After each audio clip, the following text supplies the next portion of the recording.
L'utilisation de sources lumineuses, telles que les lasers ou les systèmes à lumière pulsée intense, IPL, nécessite une compréhension approfondie de leurs risques et des conditions de sécurité. Ces dispositifs sont classés en différentes catégories selon leur dangerosité.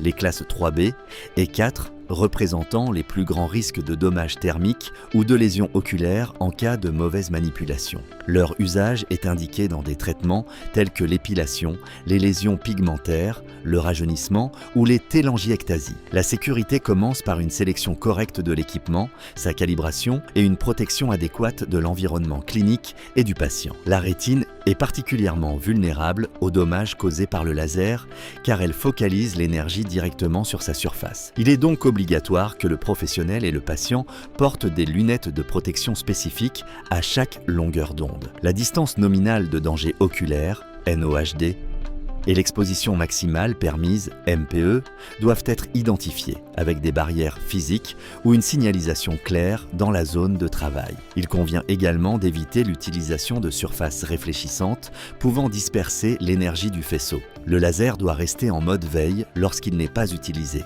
Et des systèmes d'évacuation des fumées doivent être utilisés dans les traitements ablatifs. Ces dispositifs sont indiqués pour traiter les taches, les lésions vasculaires, l'acné active, entre autres. Cependant, leur utilisation comporte des risques supplémentaires, exposition à des contaminants biologiques sous forme d'aérosols, brûlures thermiques, lésions oculaires ou accidents électriques. L'évaluation préalable de la peau, du phototype et des éventuelles contre-indications telles que grossesse, photosensibilité ou antécédents de cicatrisation anormale est essentielle pour éviter les complications. Il est également recommandé de disposer de protocoles normalisés, de fiches de suivi et de documents d'entretien préventif du matériel. L'environnement de travail doit être contrôlé, avec des murs opaques, une signalisation laser visible et aucun accès libre pendant le traitement. La formation de l'équipe technique et clinique à l'utilisation sécurisée du laser est indispensable, tout comme le respect de la réglementation en vigueur. La combinaison d'une technique appropriée,